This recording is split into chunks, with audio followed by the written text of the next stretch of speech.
Et donc, je fais un petit résumé. Vous aurez compris que cette carte-ci ne sera pas défaussée. Vous remarquerez, pardon, que cette carte-ci, je pense qu'elle ne peut pas être défaussée. Je dois la remettre en jeu après. Je ne suis plus sûr. Je vais vite taper un coup d'œil. Payer une carte.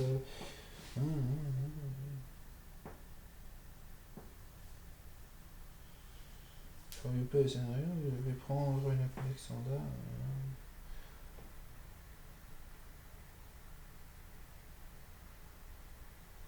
Non, j'ai dit une bêtise, il est défaussé. Enfin, il ne me dit pas de la remettre dedans, donc je sous-entends qu'elle est défaussée. Voilà. Donc tour 2. N'hésitez pas, si quelqu'un connaît bien les règles, à me reprendre. Si je fais une erreur, bien entendu, hein, ce serait inévitable que je fasse des erreurs de règles. C'est ma première partie. Et en plus de ça, je la filme, donc je dois un peu gérer la caméra, les explications, plus le jeu, donc voilà. Et je ne veux pas non plus tirer en longueur la vidéo à 2 heures de jeu, hein, donc j'aimerais bien la finir en 1 heure, 1 heure quart, quoi. Donc voilà, tour 1, c'est bon. Tour 2 maintenant. On recommence. C'est la phase du ranger. Donc le ranger Brom, lui va se déplacer donc de 7 pouces. De 7 pouces, c'est facile. Il peut venir chercher ce clou marqueur-ci. Je vais d'abord réaliser un tir. Pareil, je fais une activation en combinaison avec mon archer Miri. Donc je vais d'abord réaliser un tir et puis je vais bouger. Petit tir contre le rat.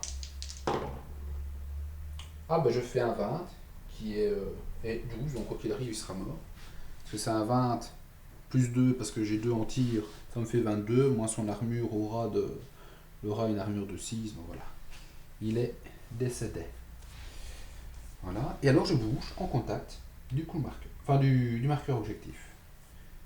Activation combinée, activation du compagnon en même temps que mon ranger. Je viens la mettre au contact de la porte et je réalise de fait un test de force pour défoncer la porte. Je dois faire 8.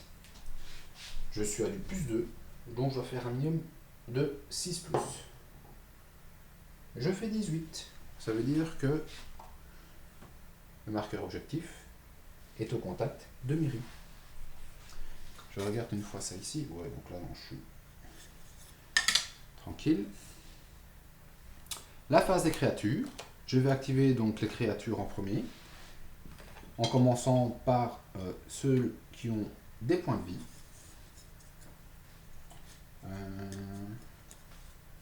C'est le premier zombie qui est là. En direction, moi je considère par l'arbre, il va se déplacer de 4 pouces.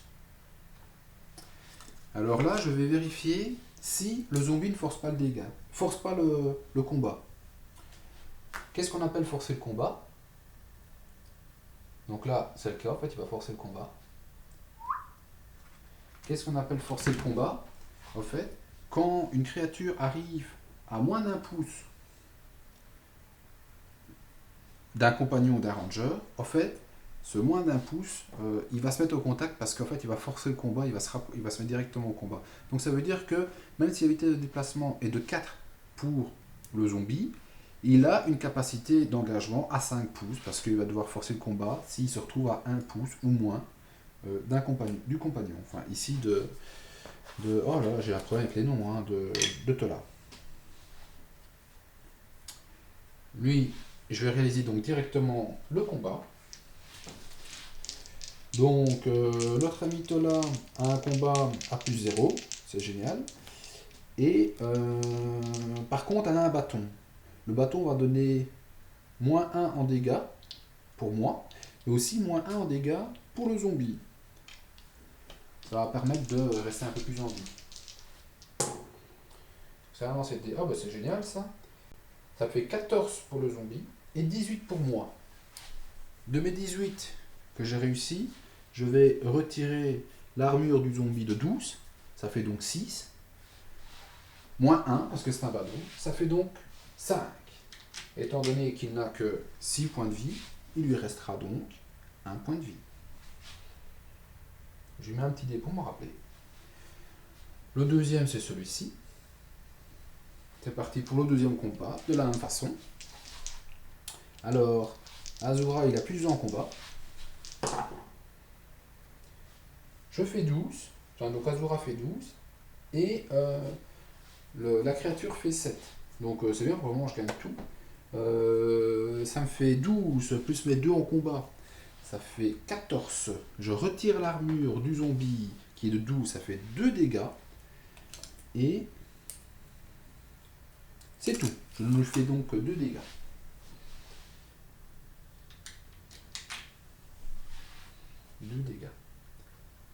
Voilà. Il y a quelque chose que je n'ai pas fait, donc je fais une petite parenthèse. Je vais le faire. Lorsqu'un ranger ou un compagnon gagne un combat au corps à corps, il a la possibilité en fait soit de repousser l'adversaire, soit de faire une retraite de 1 pouce. En fait, pour sortir de la zone de combat, de forcing de combat. Donc ça, je vais le faire. En fait, ça va permettre au compagnon, au prochain tour, de pouvoir s'activer normalement, sans être dans l'obligation de faire une attaque de corps à corps. Donc là, je décide que c'est Tola qui se recule, et ici, je décide que c'est le zombie qui se recule. Voilà.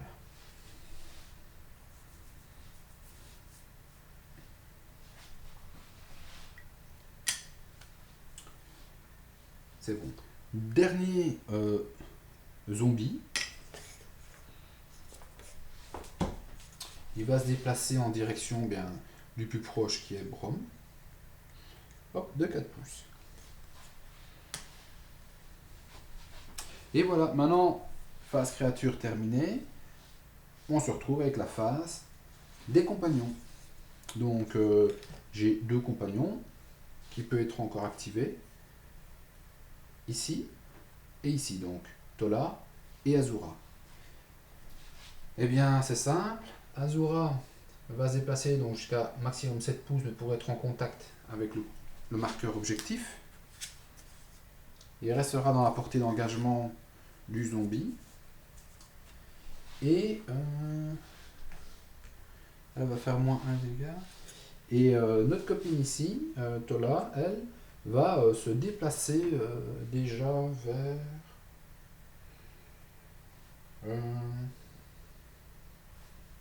là-bas, je pense. Ou alors non, il y en a un derrière, je pense, oui. Bah, c'est ça.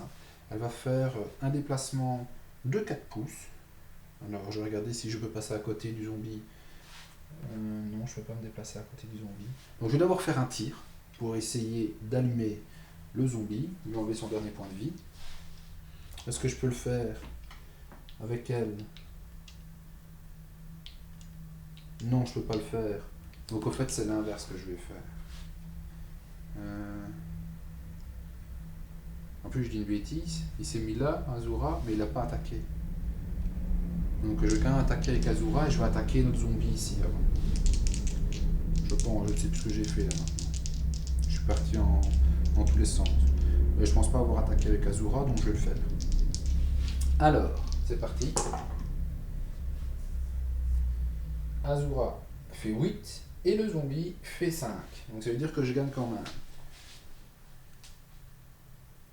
Il a plus 2 en tir, donc ça me fait 8, 9, 10. Ça ne suffira pas malheureusement. Et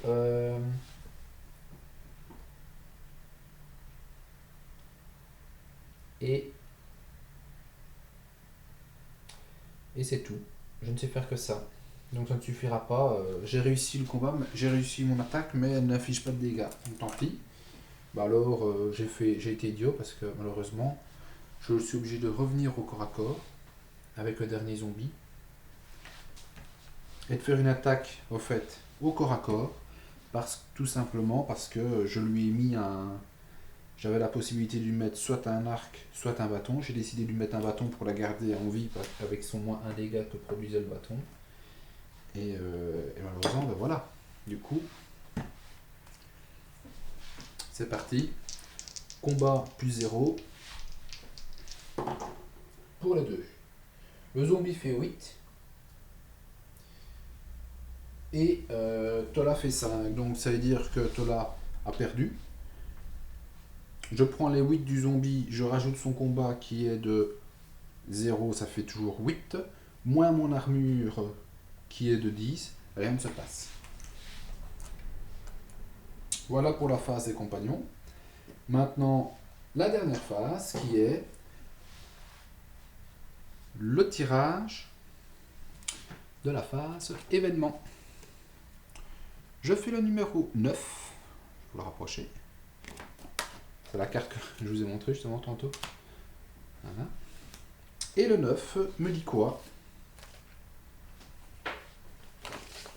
Me dit que je suis malade. Donc toute figurine dont ses points de vie ont été réduits à 0 durant ce scénario doit faire un test de santé avec un 5 au minimum. Un 16 pardon, au minimum. Ou souffrir de maladie pour le prochain scénario. Donc quoi qu'il arrive, je souffrirai de maladie. J'utilise donc le point de vie de base de cette figurine pour le lancer. Donc ça veut dire quoi? Ça veut dire que je vais prendre les points de vie de base de Kay, qui était de 10, et je dois faire du 6+. Donc ça veut dire que j'ai 25% de chance d'être malade pour le prochain scénario. Être malade pour le prochain scénario induit quoi? Que je commence avec 3 points de vie en moins, et que tous mes tests seront faits avec un malus de -1. Donc c'est pas génial d'être malade. Et quoi qu'il arrive, je serai malade si je ne réussis pas ici mon 6+. Attention, roulement de tambour. Et je fais 14, donc c'est impeccable. Il n'est pas malade.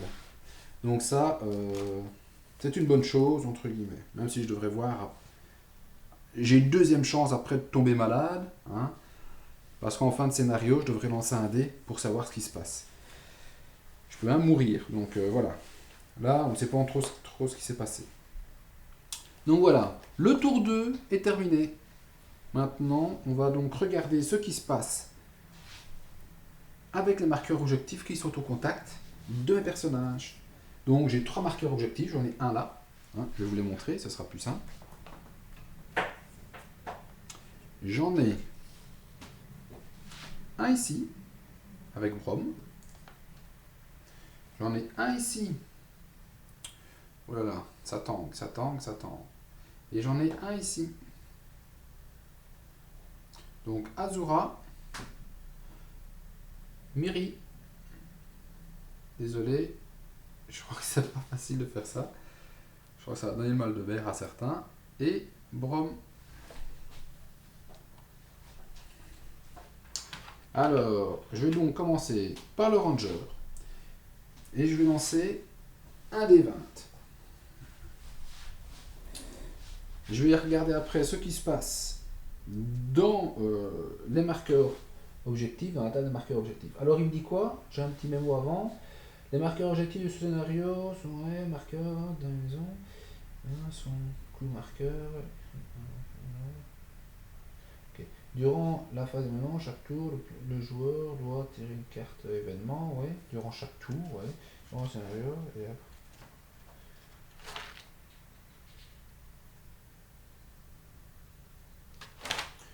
Voilà, je pense que j'avais lu. Chaque fois qu'un héros bouge en contact d'un marqueur objectif à la fin de son action, immédiatement après, je devais lancer un. Donc je vais le faire directement après son action en fait. Tant pis, je le fais seulement maintenant. Une fois le lancer fait, je dois retirer ce marqueur objectif de la table. Et chaque résultat de 1 peut être obtenu qu'une seule fois par scénario. Donc voilà, donc j'ai la possibilité, j'ai 1, 2, 3, 4, 5, 6, 7. J'ai 7 résultats possibles. Et donc en fait, je vais en tirer 1, 4, 5, 6. Je vais en tirer 6 sur les 7 en fait. Et je ne pourrais pas avoir 2 fois le même. Ok, c'est parti, je lance. Je fais 9. Le 9, c'est quoi?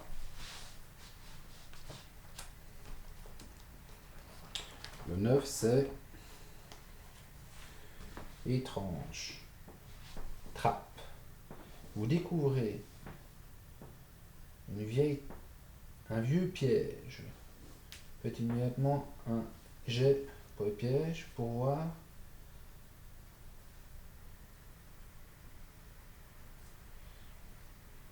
Ok. Je dois faire un tir de 16. Et si pas, il y a un piège. Alors, en track, j'ai 0. Donc, je dois faire du 6+. C'est réussi. C'est du 14. Donc, voilà.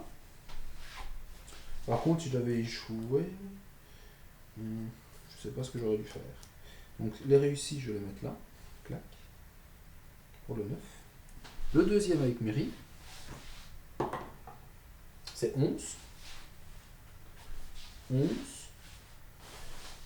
Corps mutilé. Vous découvrez un corps avec des marques étranges qui apparaît être empoisonné. Faites immédiatement un test de survie pour voir si vous réussissez. Vous déterminez leur nature. Donc je vais faire un test de survie avec mairie à 6.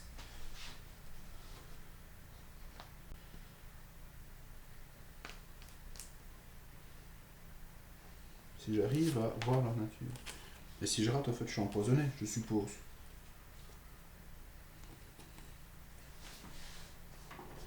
C'est du 6. Je fais 11, c'est bon. Et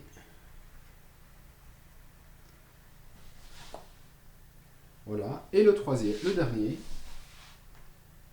avec Azura, c'est 1. Et 1, c'est quoi? Ah, le corps de Aventine. Aventine, c'était le ranger pour qui on est venu dans ce village. Et il découvert le corps du ranger. Ouais. La figurine découvre. Elle fait immédiatement un test d'armure à 6. Si c'est un succès, vous reconnaissez l'épée au fait magique de notre copain. Cette épée donne un +1 au combat. Il peut être utilisé par la figurine qui reste dans le scénario et qui peut une autre figurine au prochain scénario. Ouais, ok, après. Ok. Donc là, j'ai découvert le corps d'Aventine qui était dans la maison. Je vais faire un tir à 6. Si je réussis, en fait, je découvre aussi son armure, son épée magique. Et son épée, en fait, donne un +1 au combat.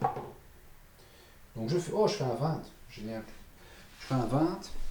Et donc, je découvre l'épée. Ça veut dire que notre copine Azura a +1 en combat. Donc elle se retrouve avec du +3.